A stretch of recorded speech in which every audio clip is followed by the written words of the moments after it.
کا خاص احسان ہے یہ اولیاء اللہ، زمانہ جسم ہے اور جان ہے یہ اولیاء اللہ۔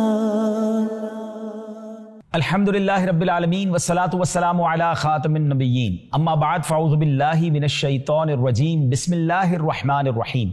الصلاة والسلام علیکہ یا رسول اللہ وعلی آلکہ واصحابکہ یا حبیب اللہ، الصلاة والسلام علیکہ یا نبی اللہ وعلی آلکہ واصحابکہ یا نور اللہ۔ پیارے پیارے اسلامی بھائیوں اور مدنی چینل کے ناظرین، مدنی چینل کا سلسلہ ہے شجرہ عالیہ قادریہ رضویہ عطاریہ کے مشائخ۔ جی ہاں، یہ وہ عظیم مشائخ ہیں جو ہمارے سلسلے سے جن کا تعلق ہے، جن کی برکتیں ہم حاصل کرتے ہیں، دنیا بھر میں جو قادری سلسلے سے تعلق رکھتے ہیں، سلسلہ قادریہ کے عظیم مشائخ کا ذکر خیر ہوگا۔ اور آج جس عظیم ہستی کا ذکر کرنا ہے سیدنا امام محمد باقر رضی اللہ عنہ، بڑی عظیم ہستی ہیں، اہل بیت اطہار سے ہیں اور کمال کی پرسنالٹی ہیں۔ اس سے پہلے کہ ہم امام باقر رضی اللہ عنہ کی سیرت کے بارے میں سنیں، آئیے درود پاک کی فضیلت پر مشتمل ایک حدیث پاک سنتے ہیں۔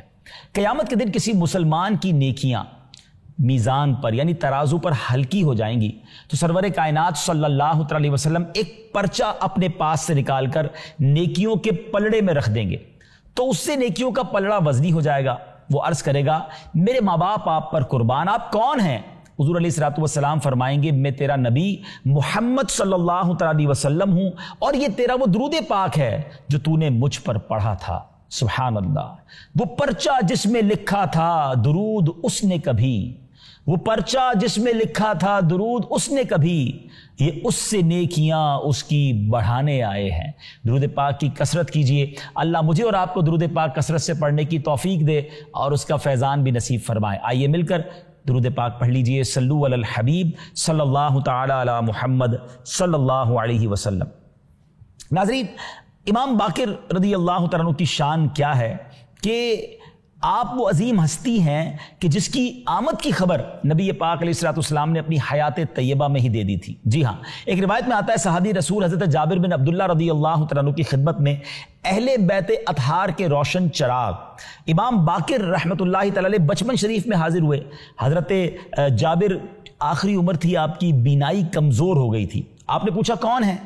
تو حضرت نے جواب دیا کہ میں امام باقر ہوں، میں محمد بن علی بن حسین بن علی المرتضیٰ ہوں۔ جی ہاں، ان کا نام بھی محمد تھا اور آپ امام زین العابدین کی اولاد سے تھے۔ یہ سنتے ہی حضرت جابر رضی اللہ عنہ فوراً آگے بڑھ گئے اور آگے بڑھ کر امام باقر رضی اللہ عنہ کے ہاتھوں کو بوسہ دیا اور سبحان اللہ فرمایا کہ نبی پاک علیہ السلام نے آپ کو سلام ارشاد فرمایا ہے۔ وہاں جو موجود حاضرین تھے وہ حیران ہو گئے کہ حضور یہ کیسے ہو سکتا ہے، کیونکہ ان کی تو ولادت سے پہلے ہی نبی پاک علیہ السلام دنیا سے پردہ فرما چکے تھے۔ تو حضرت جابر رضی اللہ تعالیٰ نے بیان فرمایا، ایک مرتبہ میں رسول اللہ صلی اللہ علیہ وسلم کی خدمت میں حاضر تھا، آپ کی مبارک گود میں نواسہ رسول جگر گوشہ بطول امام حسین رضی اللہ تعالیٰ کھیل رہے تھے۔ نانائے حسین نے فرمایا، اے جابر، میرے اس بیٹے کے ہاں ایک بیٹا پیدا ہوگا جس کا نام علی ہوگا، اور وہ کون ہوں گے؟ امام زین العابدین۔ اور جب قیامت کا دن ہوگا تو ایک آواز لگانے والا آواز لگائے گا، سید العابدین کھڑے ہوں، تو وہ کھڑا ہوگا۔ پھر اس کے ہاں ایک بیٹا پیدا ہوگا جس کا نام محمد ہوگا۔ اے جابر، تم ان کو دیکھو گے، جب ان سے ملو تو میرا سلام کہنا۔ اللہ اکبر۔ ناظرین، آپ سمجھ رہے ہیں بات کو؟ میرے آقا علیہ الصلوۃ والسلام کیسی غیب کی خبر دے رہے ہیں کہ امام حسین کے یہاں بیٹا پیدا ہوگا، اس کا نام علی ہوگا، اور وہ قیامت کے دن جب یہ اعلان کیا جائے گا کہ سید العابدین کھڑے ہوں تو وہ کھڑے ہوں گے، اور ان کے ہاں بھی ایک بیٹا پیدا ہوگا جس کا نام محمد ہوگا۔ اور نبی پاک یہ بھی جانتے تھے کہ حضرت جابر اس وقت تک زندہ بھی رہیں گے اور حضرت امام محمد باقر سے ملاقات بھی کریں گے۔ اللہ اکبر۔ ناظرین، ذرا سوچئے میرے آقا علیہ السلام کو اللہ پاک نے کیسی نظر اور کیسا علم عطا فرمایا تھا۔ جبھی تو امام عشق و محبت لکھتے ہیں نا کہ اور کوئی غیب کیا تم سے نہا ہو بھلا، جب نہ خدا ہی چھپا تم پہ کروڑوں درود۔ اور اہل بیت اطہار کی کیا بات ہے ناظرین، سیدی اعلیٰ حضرت لکھتے ہیں، تیری نسل پاک میں ہے بچہ بچہ نور کا، تو ہے عین نور، تیرا سب گھرانہ نور کا۔ اب آئیے ذرا امام باقر رضی اللہ تعالیٰ کا تعارف سن لیجئے، آپ کی کچھ بایوگرافی کے بارے میں جانیے۔ شہزادی کونین حضرت بی بی فاطمہ رضی اللہ تعالیٰ عنہا کے دل کے چین، حضرت امام حسین کے پوتے اور امام زین العابدین رضی اللہ تعالیٰ کے شہزادے، سلسلہ قادریہ رضویہ عطاریہ کے 5ویں شیخ طریقت حضرت امام باقر رحمۃ اللہ تعالیٰ علیہ ہیں۔ آپ کا مبارک نام محمد، آپ کی کنیت ابو جعفر اور آپ کا لقب باقر، شاکر اور ہادی یعنی ہدایت دینے والا ہے۔ آپ کی ولادت شریف کربلا سے تقریباً 3 سال پہلے، واقعہ کربلا سے 3 سال پہلے 3 صفر المظفر 57 ہجری بروز جمعۃ المبارک مدینہ طیبہ میں ہوئی۔ اللہ اکبر، یہ بھی مدینہ طیبہ ہی میں پیدا ہوئے۔ اب تک ہم جن بزرگوں کا ذکر سن چکے ہیں اس میں امام حسین کی ولادت مدینہ پاک میں ہوئی، امام زین العابدین کی ولادت مدینہ منورہ میں ہوئی، امام باقر رضی اللہ تعالیٰ کی ولادت بھی مدینہ منورہ میں ہوئی۔ سبحان اللہ، انہی کے فضیلت پر اور انہی کے فیضان کو حاصل کرنے کے لیے ہم اپنے شجرے میں ایک شعر پڑھتے ہیں نا، سید سجاد کے صدقے میں ساجد رکھ مجھے، علم حق دے باقر علم خدا کے واسطے۔ آپ کو باقر کیوں کہا جاتا تھا؟ الصواعق المحرکہ میں یہ بیان کی گئی ہے کہ بقر الارض زمین پھاڑنے اور اس کے چھپے خزانوں کے نکالنے کو کہتے ہیں۔ اس طرح آپ رحمت اللہ تعالی علیہ نے اللہ پاک کے احکامات کے اندر جو راز و معرفت کے چھپے خزانے تھے وہ آپ نے ظاہر فرمائے، اس لیے آپ کو باقر کہا جاتا ہے۔ مزید یہ بھی ہے کہ باقر علم کو چیرنے والے کو کہتے ہیں، چونکہ آپ وسیع العلم یعنی بہت زیادہ علم رکھنے والے تھے، اس لیے آپ کو باقر کہا جاتا ہے۔ امام باقر کے 4 صاحبزادے اور 3 صاحبزادیاں تھیں، اور ایک قول کے مطابق 5 صاحبزادے اور 2 صاحبزادیاں تھیں۔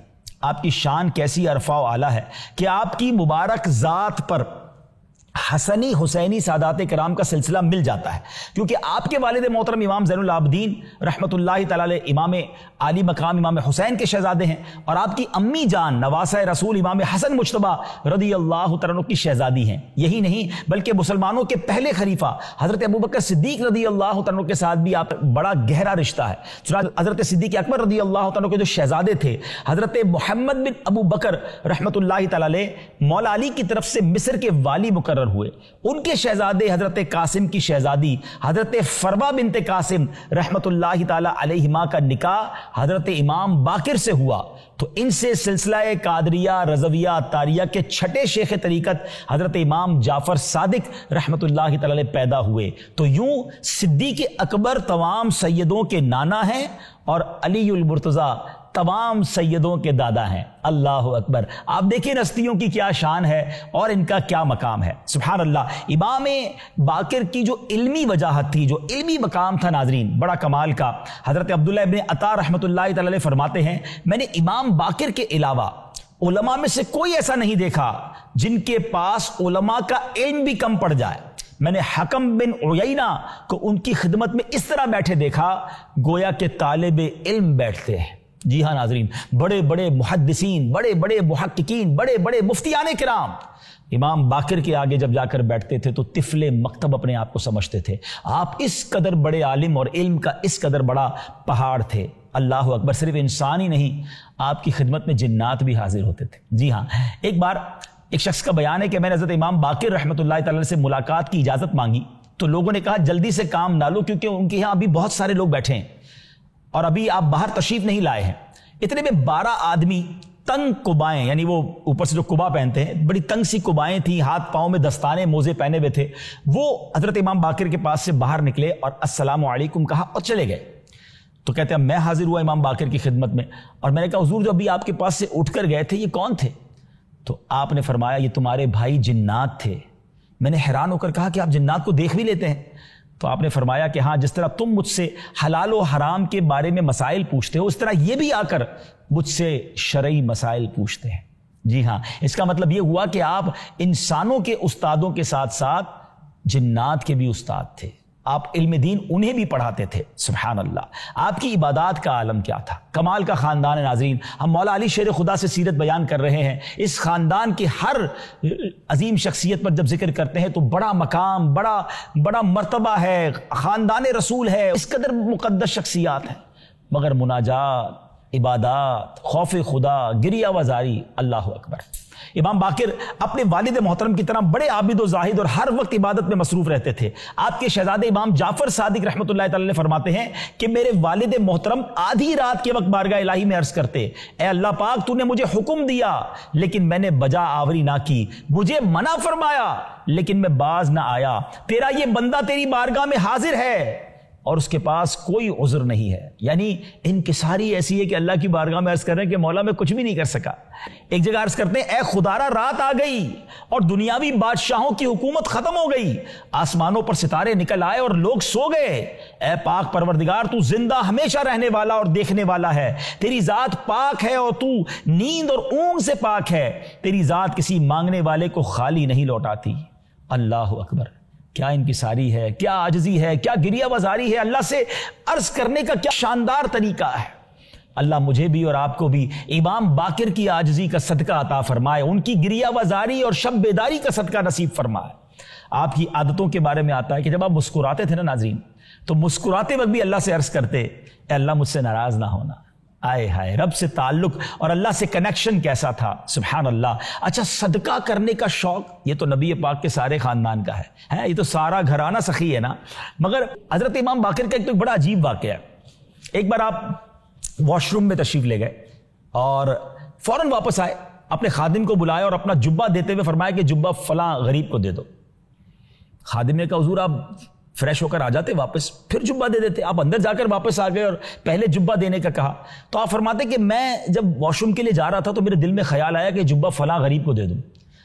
پھر خیال آیا کہ میں کیوں نہ پہلے دے دوں, کہیں ایسا نہ ہو کہ جب میں اپنے حاجت سے فارغ ہوں اس وقت میرا دل بدل جائے. تو میں چاہتا ہوں جب نیکی کی نیت کی ہے نا تو یہ فوراً کر ڈالوں. اللہ اکبر. ناظرین, ویسے بات ہے بڑی پتے کی, بڑے لوگوں سے بڑی باتیں سیکھنے کو ملتی ہیں. ہمارے ساتھ بھی ایسا ہوتا ہے, ہم سوچتے ہیں یار یہ نیکی کا کام کرنا ہے, چلو کل کر لیں گے, اچھا کچھ دن بعد کر لیں گے. پھر شیطان وہ کرنے نہیں دیتا. اگر ارادہ کیا ہے نا نیکی کرنی ہے تو کر گزریے, جلدی کیجئے. ایسا نہ ہو کہ شیطان کب چاہے گا مجھے بتائیے نا کہ ہم نیکی کر جائیں, ہم اللہ کو راضی کر جائیں. وہ ہمیں کسی نہ کسی بہانے سے اس نیکی سے روک دے گا, مگر اللہ والے اس کے وار جانتے تھے. اچھا, امام باقر کی امام اعظم سے بھی ملاقات ہوئی. جی ہاں, کروڑوں حنفیوں کے پیشوا امام اعظم ابو حنیفہ سے جب ملاقات ہوئی تو کیا ہوا. فقہ حنفی کے بہت بڑے عالم دین امام ابو یوسف رحمۃ اللہ تعالی علیہ بیان کرتے ہیں کہ میں نے استاذ حنفیوں کے امام اعظم ابو حنیفہ رحمۃ اللہ تعالی سے عرض کی کہ کیا آپ کی امام باقر سے ملاقات ہوئی ہے. تو آپ نے فرمایا جی میں نے ان سے ملاقات کی, میں نے ان سے ایک مسئلہ بھی معلوم کیا. تو آپ نے اس کا بڑا شاندار جواب عطا فرمایا جو میں نے ان سے پہلے کبھی نہیں سنا. کون کہہ رہا ہے؟ جو کروڑوں حنفیوں کے پیشوا ہیں, جن کی ذہانت کی دنیا قائل ہے, مگر وہ کہتے ہیں جب امام باقر سے میں نے مسئلہ پوچھا نا تو ایسا جواب دیا کہ میں نے ایسا شاندار جواب کسی سے نہیں سنا. سبحان اللہ. ناظرین, کرامات بھی آپ کی بڑی کمال کی ہیں اور بہت ساری ہیں. ایک کرامت سنیے. آپ کے پاس ایک بزرگ آئے ابو بصیر رحمۃ اللہ تعالی, وہ نابینا تھے. تو کہتے میں ایک بار ذات امام باقر رضی اللہ تعالیٰ کی خدمت میں حاضر ہوا, آپ نے میرے چہرے پر ہاتھ پھیرا تو میری آنکھیں روشن ہو گئی. آپ نے پھر ہاتھ پھیرا تو پھر نابینا ہو گیا.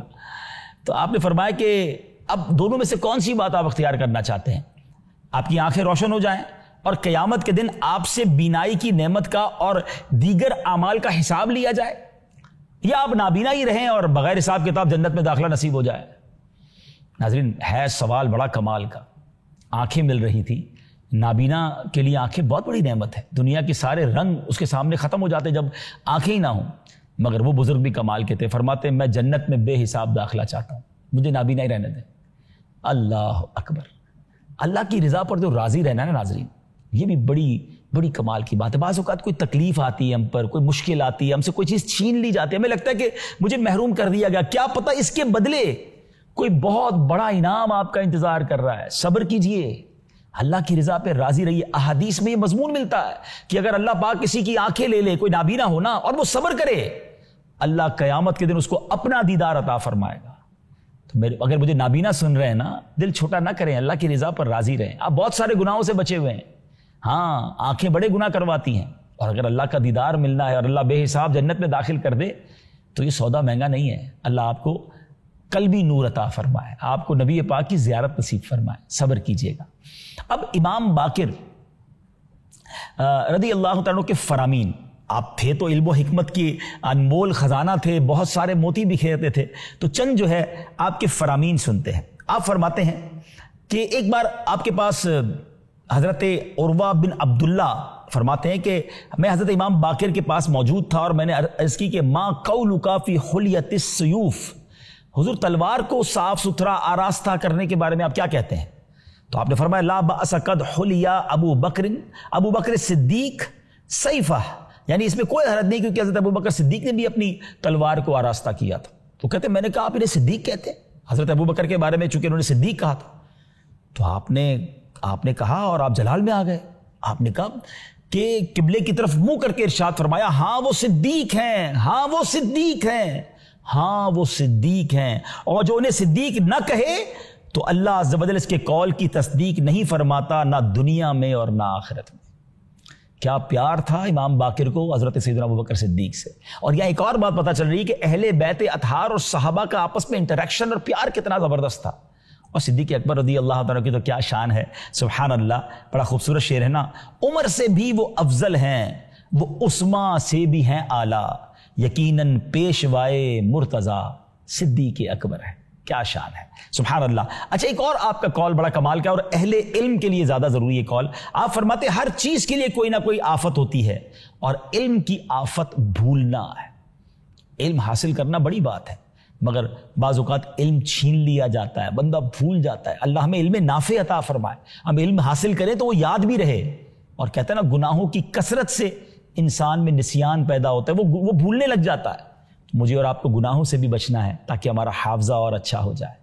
ایک اور جگہ آپ فرماتے ہیں وہ عالم جس کے علم سے فائدہ حاصل کیا جائے 1000 عابدوں سے افضل ہے۔ اب سوچئے علم دین سیکھنا کتنی بڑی نیکی ہے۔ اور آپ فرماتے ہیں اللہ پاک کی قسم ایک عالم کی موت شیطان لعین کو 70 عابدوں یعنی عبادت گزاروں کی موت سے زیادہ پسند ہے۔ اللہ پاک مجھے اور آپ کو عالم باعمل بنائے اور ہم خاص یہ سوچ بنا لیں۔ کہتے ہیں لوگ گھر میں ایک ڈاکٹر ہونا چاہیے، ایک انجینئر ہونا چاہیے، سچی بات یہ ناظرین گھر میں ایک عالم دین ہونا چاہیے۔ بہرحال ایک عظیم ہستی امام باقر رضی اللہ تعالیٰ عنہ، آپ کا انتقال 7 ذوالحجۃ الحرام 114 یا 117 ہجری کو ہوا۔ دنیا کے سب سے افضل قبرستان جنت البقیع میں حضرت عباس رضی اللہ تعالیٰ عنہ کے مزار شریف کے قریب آپ کی تدفین ہوئی۔ آپ کی وصیت کے مطابق آپ کے نماز والے لباس میں آپ کو کفن دیا گیا۔ اللہ کریم تربت امام باقر پر کروڑوں رحمتوں کی بارش نازل فرمائے اور ان کے فیضان سے ہم سب کو مالا مال فرمائے۔ ناظرین جس بزرگ کے بارے میں سنتے جا رہے ہیں ان کی عظمت تو دل میں بڑھتی جا رہی ہے، مگر ہمیں کچھ سیکھنا بھی تو ہے نا۔ اب تک جتنے بھی میں نے پروگرام کیے ہیں اہل بیت اطہار کے، سب کی عبادتیں، ریاضتیں، علم دین، گریہ بازاری، اللہ کی بارگاہ کا خوف، حالانکہ اتنا بڑا مرتبہ۔ ہم اپنے بارے میں سوچیں کہ اتنے گناہ ہیں مگر پھر بھی خوف نہیں آتا، پھر بھی شرم نہیں آتی، پھر بھی نمازوں اور عبادتوں کی طرف لوگ نہیں آتے۔ خدا را اگر ان بزرگوں کا دامن تھاما ہے نا تو ان کے نقش قدم پر بھی چلنا ہے۔ اگلے پروگرام میں ایک اور بزرگ کا تذکرہ لے کر حاضر ہوں گے، ایک اور عظیم شخصیت کے بارے میں جانیں گے اور اپنے دل کو انشاءاللہ ان کے فیضان سے منور کریں گے۔ صلو علی الحبیب صلی اللہ تعالی علی محمد صلی اللہ علیہ وسلم۔ خدا کا خاص احسان ہے یہ اولیاء اللہ، زمانہ جسم ہے اور جان